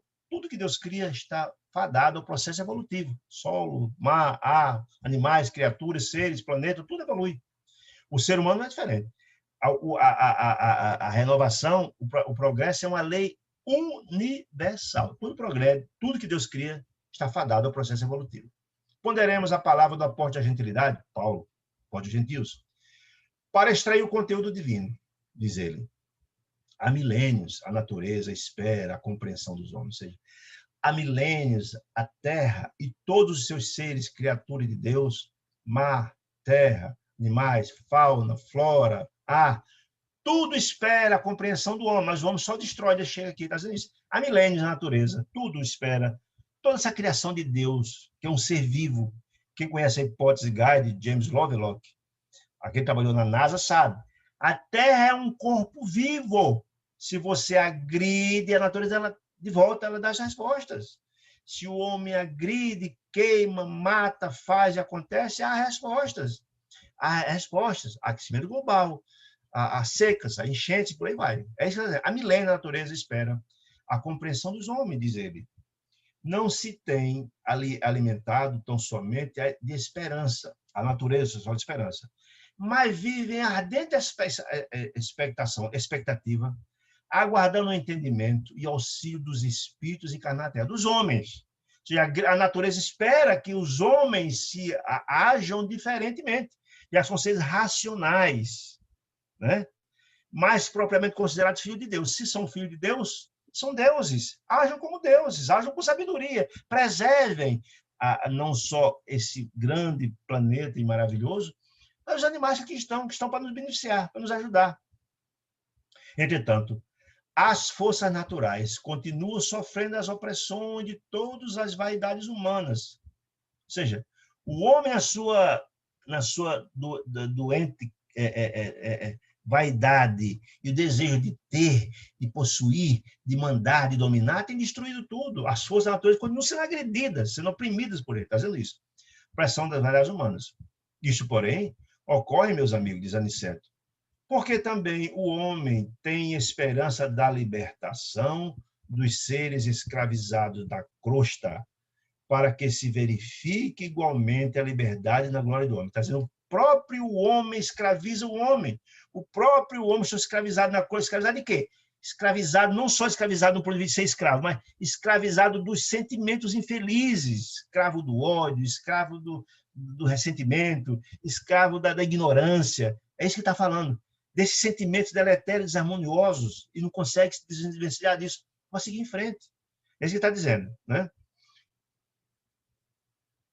Mas ele diz, o Senhor espera, Deus espera isso, que seus filhos progridam, se libertem dessa escravização, né? Desses sentimentos infelizes. Ele está dizendo isso. Muito bem. Conheço-vos de perto os sacrifícios. Ele está falando, lembra que ele está falando, gente, para os trabalhadores espirituais que trabalham no campo, animais, solo, plantas, etc, etc. Conheço-vos de perto os seus sacrifícios. Sacrifício de quem? Dos trabalhadores que trabalham junto aos homens, os animais, a fauna e a flora. Abnegar os trabalhadores espirituais do solo terrestre, diz Aniceto. Muito de vós aqui pertenceis, não estou ali, né? Pertenceis como em múltiplas regiões do planeta, ajudando, permaneceis, né? Permaneceis como no planeta, ajudando a companheiros encarnados, né? Acorrentados às ilusões da ganância e de ordem material. Ou seja, nós ajudamos as criaturas embrutecidas. Lembra que lá atrás Telésforo falava que a ignorância é a mãe de muitos males e crimes? É isso que ele está falando. Né? Mas ajudando como eram encarnados, acorrentados às ilusões da ganância de ordem material. Ter, mandar, dominar. Quantas vezes vosso auxílio dos trabalhadores espirituais é convertido em baixas explorações no campo dos negócios terrestres? Muitas intervenções da espiritualidade dificultam, às vezes, explorações absurdas que alguém vai fazer. O que se pode barrar para evitar isso, é possível acontecer, está dizendo isso. A maioria dos cultivadores da terra, tudo exige, tudo quer, né? Sem nada oferecer. Aí eu botei aqui a observação minha. Agimos nós, seres humanos, de forma predatória. A gente quer extrair o máximo. Não importa se vai destruir, não importa se vai matar, não importa se vai dizimar, não importa se a gente vai acabar com a espécie, não importa se a gente vai poluir a água, se vai poluir o solo, né? Agimos como se fosse as últimas gerações que habitarem a Terra. Nós somos gananciosos, predadores. Nós estamos preocupados só com a gente, né? Esse egoísmo puro, não estamos preocupados nas repercussões. Se eu tenho aqui um rio que passa a minha propriedade, eu não estou preocupado se eu vou matar a mata ciliar, que protege as áreas lideiras do rio. Não. Se eu, na verdade, não cuido, se eu, na verdade, mato a mata ciliar, as barreiras vão cair, vai assorear o rio vai ficar raro, vai criar problema lá na frente. Se eu, na verdade, utilizo agrotóxico em excesso na minha cultura, e esse agrotóxico polui o chão, o solo, primeira coisa, mas também pode cair na água, pode matar os animais que vão beber água na frente, os seres humanos também. Ou a água vai ser utilizada, vai o quê? Vai também envenenar os peixes, vai também envenenar as plantas que vão ser aguadas com aquela água envenenada. E muitos não estão preocupados com isso, não, gente. Né? E não acontece assim? A gente derruba florestas, não sem se preocupar da importância do clima das árvores. As árvores, gente, elas respiram pelo processo de fotossíntese e jogam umidade no ar, que são fabricantes de chuva. Se a gente tira as árvores, não tem chuva, porque não respiram. O ar, a água que é extraída pela fotossíntese, joga no ar a umidade, que forma as nuvens da chuva. E na hora que você derruba a floresta, você também vai acontecer dois fatos graves aí, ou três, ou vários fatos, mas dentre os quais, se você deixa o solo desnudo, aquele solo desnudo vai estar muito suscetível a um processo de erosão. Ou seja, se você não tem as árvores, as raízes das árvores que sustentam a terra, quando chovem, leva aquela areia, aqueles sedimentos para dentro dos rios, assoreando, aterrando os rios. E pior, a terra desnuda, com o vento, com a chuva, a terra fértil que está em cima é levada. Começa a passar a desertificação dramático, porque não vai dar nada, porque a terra boa foi levada. Além de tirar frutos, não vai para produzir chuva, além de trazer problemas graves, espécies que vivem ali, que não vai ter mais alimento, ou seja, a gente está agindo assim, gente. Nós agimos como se fosse a última geração, como tivesse neto, filho, bisneto, para sustentar. Nós estamos agindo como se acabando. E o que é, na verdade, o planeta? É a nossa dispensa. Se você destrói o planeta, você não vai ter onde produzir frutos vindouramente. Essa é a ideia. A nossa visão predatória, pensa no hoje, do ter mais hoje, não está preocupado com os outros futuros, o desdobramento. Como se todos nós não fizéssemos parte da família universal. Ninguém está preocupado com o semelhante. É essa a visão. É isso que a Niceta está chamando. Esse livro foi escrito em 43, mas a mensagem ecológica é muito importante, chama a atenção para. É de profunda educação. Eu estou dizendo, enquanto os Elais, ele está falando dos trabalhadores espirituais, enquanto os Elais, cuidadosamente pela manutenção das bases da vida, ou seja, cuidando para que, na verdade, árvores, florestas, animais, seres humanos e a base da vida, né? Tendes visto a civilização funcionando qual vigorosa máquina de triturar, de destruir, de acabar. É isso que está dizendo. Convertendo-se os homens, nossos irmãos, em pequenos molocos de pão, carne e vinho, absolutamente mergulhados na viciação dos sentimentos, né, do ter, desse sentimento de mandar, e nos excessos de alimentação. Se a gente vivesse, comesse para viver, como dizia Gandhi, se o homem comesse só para sobreviver, se comesse somente para viver, estava bom demais. O importante é que a gente come muito além da necessidade, causa sérios problemas de saúde grave, né? Se a gente comer só o suficiente para viver, não faltava comida para ninguém, dizia Gandhi, né? Quando dizendo, muito bem. Dos sentimentos, da viciação de sentimentos, dos excessos da alimentação, despreocupado do imenso débito para com a natureza amorável e generosa. Ou seja, a natureza tudo nos dá, tudo é amor, tudo é generoso, ar puro, água pura, mas polui a água. O ar também é puro, mas envenena o ar com fumaça, com agrotóxico, né? O ar é fresco, mas tem o efeito estufa, em função dos gases de efeito estufa que são jogados na natureza, com as queimadas, com excesso de queima de combustíveis fósseis, etc, etc, etc. Né? Então, o apego ter, esse é o grande problema. Né? Muito bem. Continua a Aniceto na sua análise maravilhosa, seu ensinamento extraordinário. Eles, os homens, né, oprimem as criaturas inferiores, os animais, ferem as forças benfeitoras da vida, a terra, a flora, tal. São ingratos, nós somos ingratos, para com as fontes do bem. Né? Tudo é voltado para o bem. O vento para o bem, a chuva para o bem, a água para o bem, as plantas são para o bem, tudo para o bem. Mas nós ferimos essas fontes que nos dão vida. Se ela não tem vida sem frutos, sem água, sem ar puro, sem água, como é que vai viver sem elas? Tudo Deus nos dá, a gente fere. A gente está destruindo isso, poluindo, ele está dizendo isso. Atende a indústria ruralista, mas pela vaidade e ambição de ganhar a todo custo. Não importa o desdobramento, não importa as consequências, não consegue ganhar. Que eles são próprias, que pelo próprio espírito de amor e utilidade, mas também não passam de infelizes servos das paixões desvairadas. Quando ele fala que nós somos infelizes servos das paixões desvairadas, nós somos escravos dessas paixões. E vamos pagar muito caro por isso. Pagar muito caro aqui encarnados, pelas consequências dos nossos atos, com problemas graves, com o aquecimento global, com o avanço dos mares, com as secas, com as enchentes, com a morte de espécies. Estou tendo um caso grave agora com a mortandade de abelhas pelo mundo afora, pelo excesso de uso de agrotóxico. As abelhas são responsáveis pelo processo de polinização das plantas, são fundamentais para o fruto. Tudo está acontecendo, está falando disso, né? Traça um programa de riqueza mentirosa, riqueza só aparente, que eles constituem a ruína. Ele está dizendo que os homens, casa ou programa de riqueza mentirosa, só aparente e momentânea, que eles constituem a ruína como civilização vindoura e agora também. Escrevem tratados de política econômica que redundam em guerra destruidora. Quantas guerras pelo mundo em função da falta de água, porque alguém pega água e outra... Na África está dando esse problema, é grave, água para beber. Outra, falta de alimentos, porque os tratados econômicos só visam uns na abundância, usando e abusando, e outros passando fome. A quantidade de esfomeados no mundo é uma coisa assustadora, está falando isso, né? Em guerra destruidora, desenvolve o comércio, do ganho indébito, do ganho indevido, muito além do que seria o razoável, né?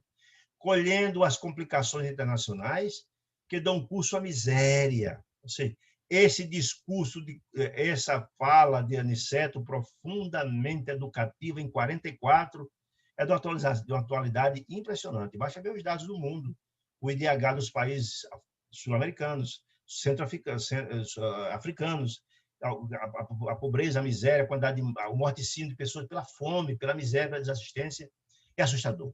Então, um discurso profundamente educativo, para que a gente possa sentir em nossos corações como é que a gente está procedendo em relação à natureza, ao ser inferior, mas também aos seres humanos. Nós não nos educamos, não conseguimos viver como seres humanos, como irmãos, como dizia Martin Luther King, né? Muito bem. Diz ele, domina os mais fracos e os exploram. Não é fato isso, gente? Acordando, porém, mais tarde quando? Quando desencarnar entre os monstros do ódio. Não tenha dúvida. É a lei da colheita, meu amigo. É a ação e da reação. Colhe que planta, conhece a árvore pelo fruto e o homem pelas suas obras, diz Jesus. Isso é fato. Se tudo que a gente faz é para destruir, como é que ele pode colher lá na frente? O que ele vai colher na frente? O fruto da destruição.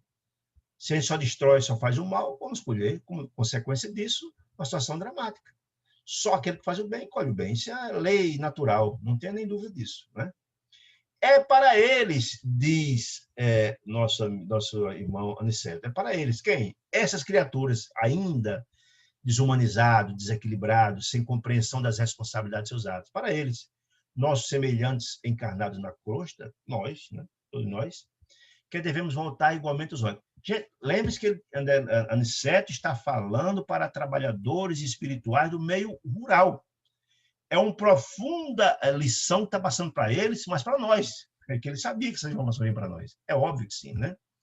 É para ele dizer que devemos voltar igualmente nossos olhos, com o espírito de tolerância e fraternidade, ou seja, na qualidade de irmãos mais velhos, na qualidade de irmãos mais educados, vamos educar esses seres embrutecidos que ainda maltratam a natureza, que maltratam os seus próprios semelhantes, né? Ajudemos-los ainda. Aniceto concitando os trabalhadores. Ajudamos ainda agora e sempre, todo o tempo. Deus assistindo o homem pelo homem, né? Não esqueçamos que o Senhor, Deus, está esperando pelo futuro deles. Claro, são filhos de Deus, equivocados, ignorantes, desequilibrados, né? Embrutecidos, mas Deus espera, são todos filhos deles. Deus ama a todos absolutamente igual. Espera que eles despertem para a luz, expulse seus corações as sombras.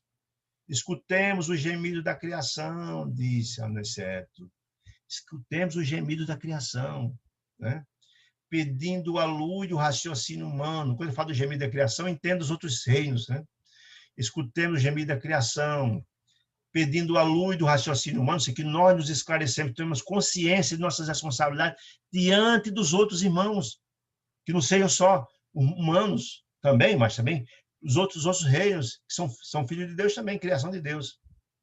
Mas não olvidemos, não nos esquecemos, que é uma palavra de origem espanhola, que significa isso, também a lágrima desses escravos da corrupção. Eu achei muito interessante isso, a lágrima desses escravos da corrupção, em cujas fileiras permanecíamos até ontem, auxiliando-os a despertar a consciência divina para a vida eterna.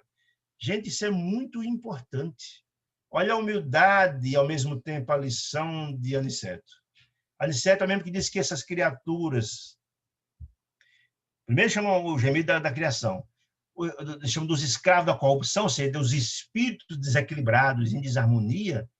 Mas diz, olha, que até ontem nós fomos igual a eles. Você está dizendo isso. Ou seja, mostrando que não devemos julgar absolutamente ninguém. Jesus nos dizia para não julgue para não ser julgado. Ou seja, Se não cometemos mais esse determinado fato, que bom, mas já cometemos, está dizendo isso. Está dizendo, nós fomos essa turma até ontem. Que bom que não fazemos mais esse tipo de ato infeliz. Mas já fizemos. Temos piedade deles, oremos por eles, buscamos ajudar, buscamos as criaturas despertar para a luz. Esse que é o trabalho dos trabalhadores de Deus, né? Essa é a tarefa dos tarefeiros, né? Dos trabalhadores do bem. É isso que está dizendo isso. Está dizendo que permanecemos até ontem nessa mesma história. Despertamos, que bom. Quando ele. Ainda que rodeiem o campo de vaidade e insolência, ainda que rodeiem o campo de vaidade e insolência, auxiliemos ainda. Mesmo que sejam insolentes, vaidosos, ignorantes, continuemos auxiliando. Pode despertar. Porque, gente, só o amor é capaz de vencer o ódio. Só a luz é capaz de vencer as trevas. Se eu odeio aquelas criaturas, eu vou o quê? Eu só piorá-los. Mandar sentimento infeliz não vai ajudar eles em absolutamente nada. Só o amor é capaz de vencer o ódio. Né? Isso é importante entender. Continua dizendo, não olvidará ele a árvore útil. Ele quem? Deus, o Pai. Não olvidará ele a árvore útil, destruída, queimada, dizimada, o animal exterminado pelo crime ou por uma necessidade, seja o que for. O ser humilde que se consumiu em benefício de outro ser, ou seja, do animal que a gente mata para comer a carne, nesse aspecto, o ser humilde que se consumiu para benefício de outro ser, peixe, carne, o frango, enfim.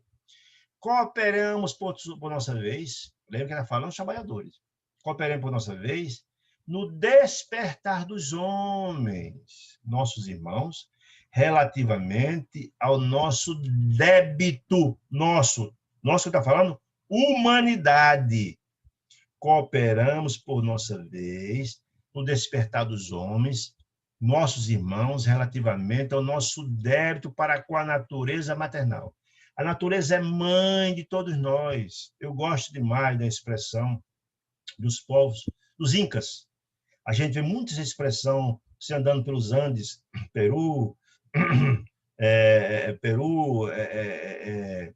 Argentina, naquela região de Salta, aquela região. Você vê muito na Bolívia, que eles chamam a terra de mãe terra, de Pachamama, mãe terra. O amor e o respeito que eles têm pela terra é impressionante. Ele fala que a mãe natureza, a terra é mãe. Você vê mesmo compreensão nas tribos indígenas, dos selvagens ainda, nossos irmãos, que têm um profundo respeito pela terra. Só tira o natural, não explora, não tocam fogo, só mata os animais necessários para o alimento, mas não mata em excesso, não está preocupado em ter, de guardar, de ter mais, não. Isso é uma coisa do homem, entre aspas, civilizado, entre aspas, né? Porque nesse aspecto não é evolução, né? Muito bem. Nosso débito com a natureza. Sempre, diz ele, ao voltarmos à crosta, envolvendo-nos em fluidos do ciclo carnal, levamos muito longe a aquisição do nitrogênio. Ele agora chama atenção para um outro ponto que é interessante. O nitrogênio que é fundamental para cada um de nós, para a vida. Sempre que voltamos à crosta, envolvendo-nos em fluido carnal, ou seja, quando encarnamos, levamos muito longe a aquisição do nitrogênio. Convertemos em tragédia mundial, o que poderia constituir a procura serena e edificante pelo nitrogênio. Como sabemos, organismo algum poderá viver na Terra sem essa substância. E, embora se locomova no oceano de nitrogênio, no ar tem muito, né? Respirando-o na média de 1.000 litros por dia, cada um de nós, não pode o homem, como nenhum ser vivo, animais do planeta, apropriar-se do nitrogênio no ar. Você não tem como incorporar o seu corpo físico do ar. Recepcionar e incorporar. Não tem. Você está explicando isso.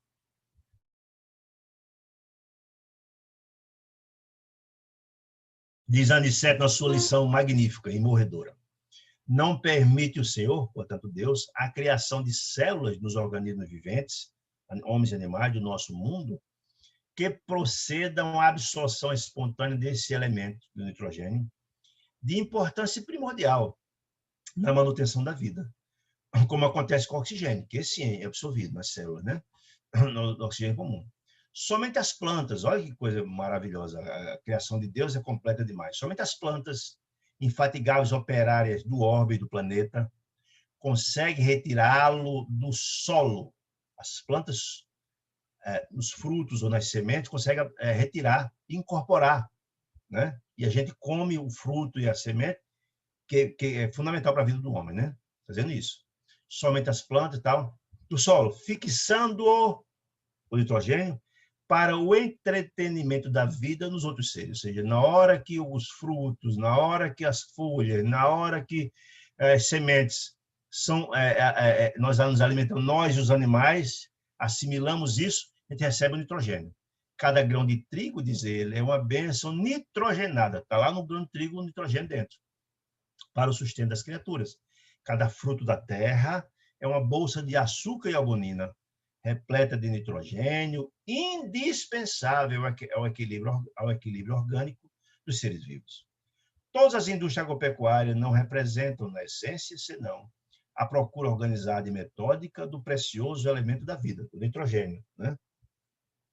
Se o homem conseguisse fixar 10 gramas, olha que importante, aproximadamente dos 1.000 litros de nitrogênio que respira diariamente, 10 gramas, a crosta estaria transformada num paraíso verdadeiramente espiritual. Ou seja, havia uma desnecessidade de um trabalho gigante para buscar o alimento. Se fixasse isso, fazendo isso, né? Mas se muito nos dá o Senhor, é razoável que exija de nós a colaboração do nosso esforço na construção da nossa própria felicidade. Ou seja, o homem precisa evoluir para ver essa revolução alimentar vindoura, essa concessão sublime de Deus. O homem precisa se renovar, se transformar. Um dia atingiremos isso. Com a renovação e a transformação, Deus nos possibilitará, como diz ele aqui, esse conhecimento capaz de absorver sem a necessidade de elaborarmos os alimentos e captar esse alimento do nitrogênio. Olha que informação interessante. Mesmo em nosso lar, diz ele, ainda estamos distantes da grande conquista do alimento espontâneo pelas forças atmosféricas, em caráter absoluto. Em caráter absoluto, porque parte desse alimento, nós estudamos isso no nosso lar, boa parte dos alimentos do nosso lar não são frutos, não são carne, ninguém come carne no nosso lar, nem existe a possibilidade de matar animais. Há uma profunda harmonia nas colônias espirituais. Os animais servem como irmãos, amigos. Ninguém come carne animal, ninguém mata os animais para ninguém, não, ao contrário, né? Lá, os sucos de frutos, sim, a absorção daí do suco de frutos. Ele vai ver mostrar isso lá. Mas boa parte, no encargo absoluto, ele fala que lá, boa parte da alimentação nosso lar, vamos ver isso, é extraído do sol, da água, do ar, né? Especialmente do magnetismo. Quem lembra da água do Rio da Água Azul, que são magnetizadas pelos espíritos de alta envergadura espiritual, né? E que são utilizados como alimento, como remédio, etc, etc, etc. Está falando que nem lá, em caráter absoluto, já tem isso. Veja aqui como a gente precisa evoluir bastante. Muito bem. E o homem, meus amigos, transforma a procura do nitrogênio em movimento de paixões desvairadas, ferindo e sendo ferido, ofendendo e sendo ofendido, escravizando e tornando-se cativo, sendo preso, né? Segregado, preso em dessas trevas. Ou seja, a gente que deveria renovar-se, transformar-se, continuamos ainda na ignorância, na brutalidade, na grosseria, e continuamos nos endividando dramaticamente, porque não sabemos congregar aquela palavra magnífica, amor, nós devemos a todos os filhos de Deus. E todos os animais e os seres da criação são filhos de Deus. Isso é que é importante a gente entender, que merece respeito. As árvores, os animais, tudo, o ar, a chuva, tudo merece, o mar, tudo.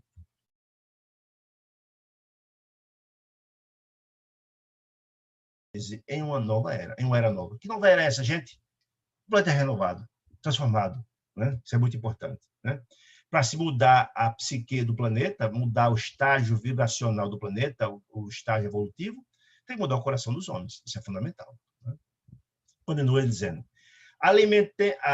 auxiliemo-lo, o homem, a amar a terra, e não agredi-la, amar a terra, ter amor, como as criaturas lá dos Andes, né? Do Pachamama, da Mãe Terra.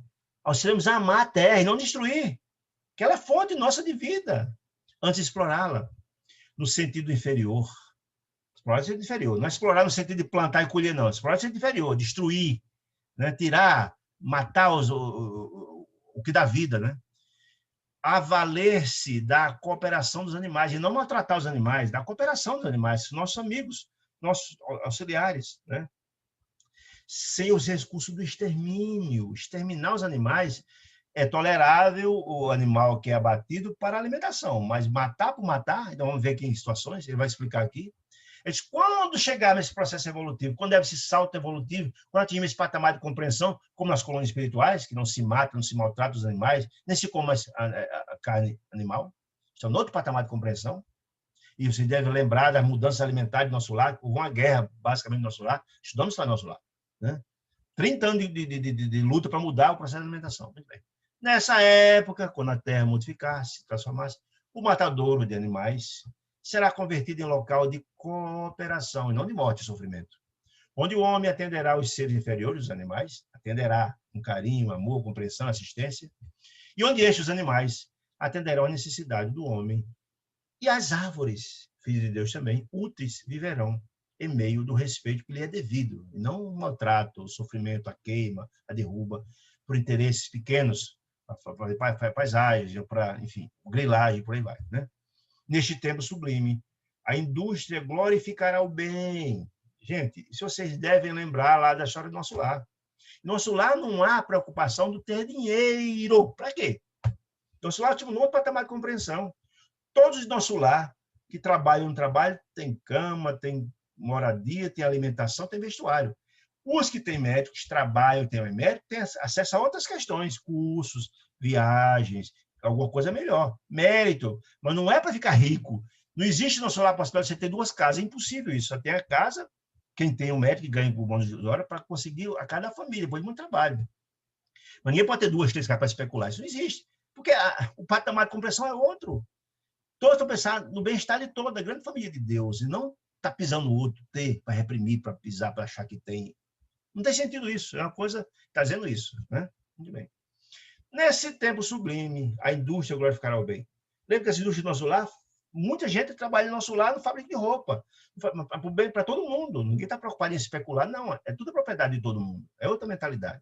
Nesse tempo sublime, a indústria glorificará o bem, trabalhar para o bem-estar de todos, e sentindo-nos o entendimento, a boa vontade e a veneração às leis divinas que regem a humanidade, que regem todo mundo, permitir-nos o Senhor, Deus, pelo menos em parte, a solução do problema técnico de fixação do nitrogênio na atmosfera. Ou seja, quando chegar a esse patamar, nós não vamos ter mais tanto trabalho para se preocupar, para conseguir, através do trabalho, a fixação do nitrogênio. Está vendo que quando atingir esse patamar evolutivo, aí sim, Deus nos concederá, porque nós conseguimos transpor barreiras evolutivas. Está falando nesse sentido.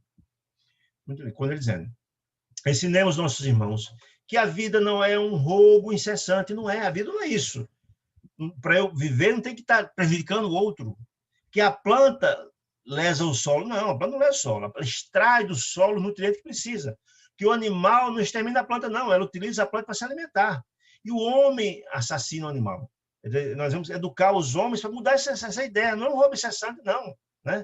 Mas um movimento de permuta divina, uma permuta, uma cooperação, uma colaboração recíproca, né? Uma cooperação generosa, que nunca perturbaremos sem grave dano a própria condição de criaturas responsáveis e evolutivas. Eu botei aqui planta, vocês devem estar lembrados, quando estava André Luiz Vicente e Aniceto, lá na casa da Dona Isabel fora, antes do Evangelho, você deve lembrar que tinha uma senhorinha com uma criança esperando o esposo que vem de desdobramento espiritual à noite no sono, e a menininha arranca uma flor da planta, e a mãe chama a atenção. Ela falou que a criança estava perturbando a natureza, isso que está dizendo aqui. Todos que agridam no Filho de Deus, estão perturbando. Né? E essas perturbações, essas agressões à natureza, os animais, etc., etc., haverá graves danos. Graves danos. Que graves danos são esses, gente? Os comprometimentos espirituais de cada um de nós, né? Não condenemos, ele está orientando aos trabalhadores, não condenemos ninguém, não, auxiliemos sempre, essa que é a história. E assim, infelizmente, o tempo não vai dar para a gente trabalhar muito sobre isso, mas só para...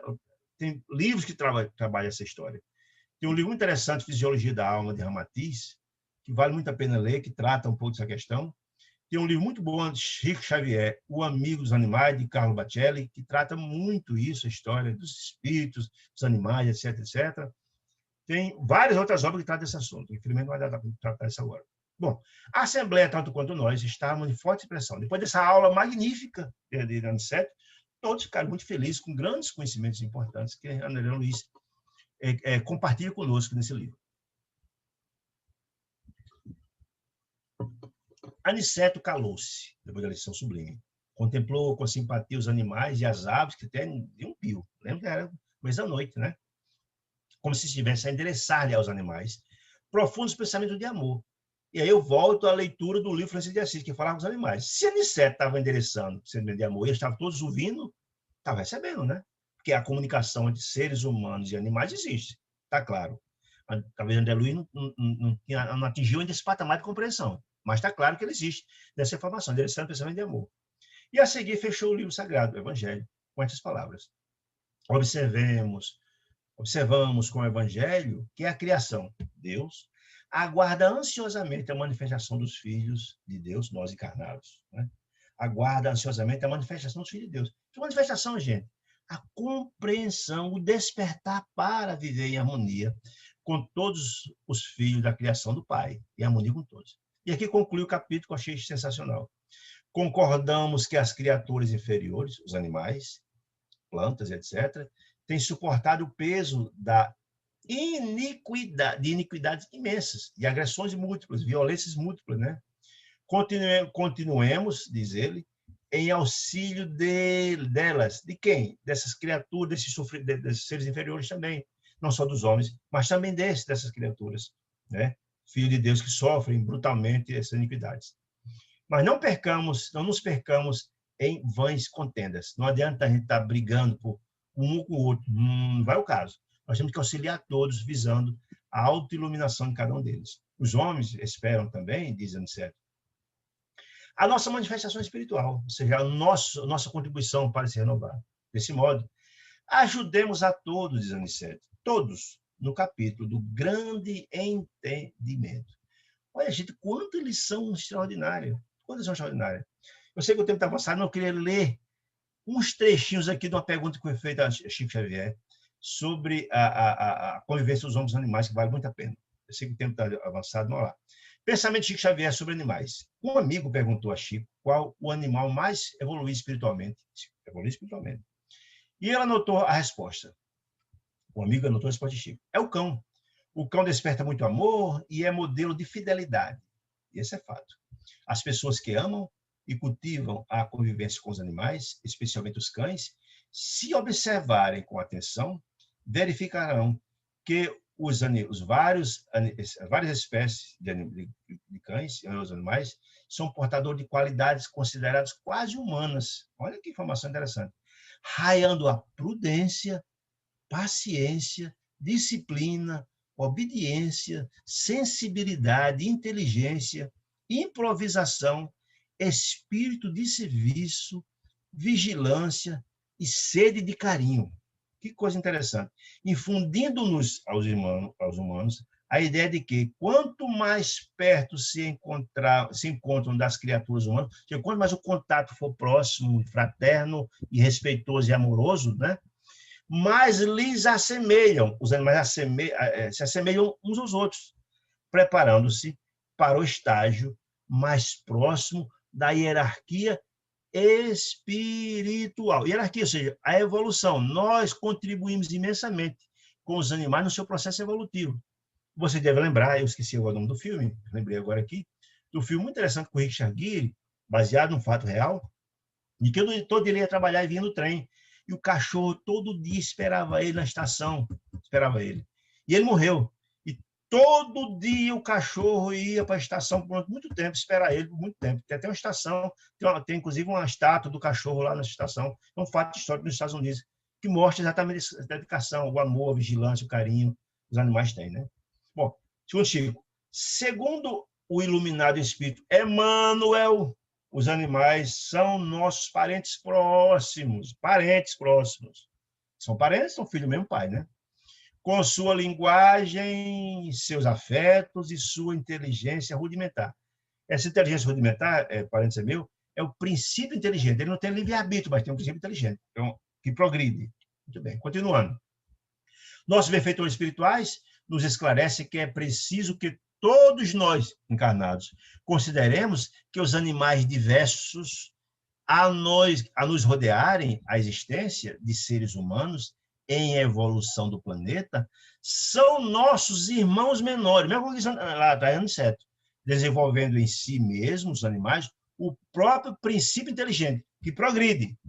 Ele vai passar do reino animal para o reino nominal, lá na frente. Eu vou explicar isso agora. Se nós encarnados, seres humanos, já alcançamos o domínio da inteligência, que já fomos também animal um dia, desenvolvendo agora as potências intuitivas para o progresso humano, eles, os animais, estão aperfeiçoando paulatinamente, progressivamente, seus instintos na busca da inteligência, da mesma maneira que nós humanos aspiramos a alcançar um dia a angelitude. Olha que informação bacana, na vida maior. Nós desejamos ser anjos, nós, e os animais desejam, ao mesmo ser seres humanos. Olha a informação.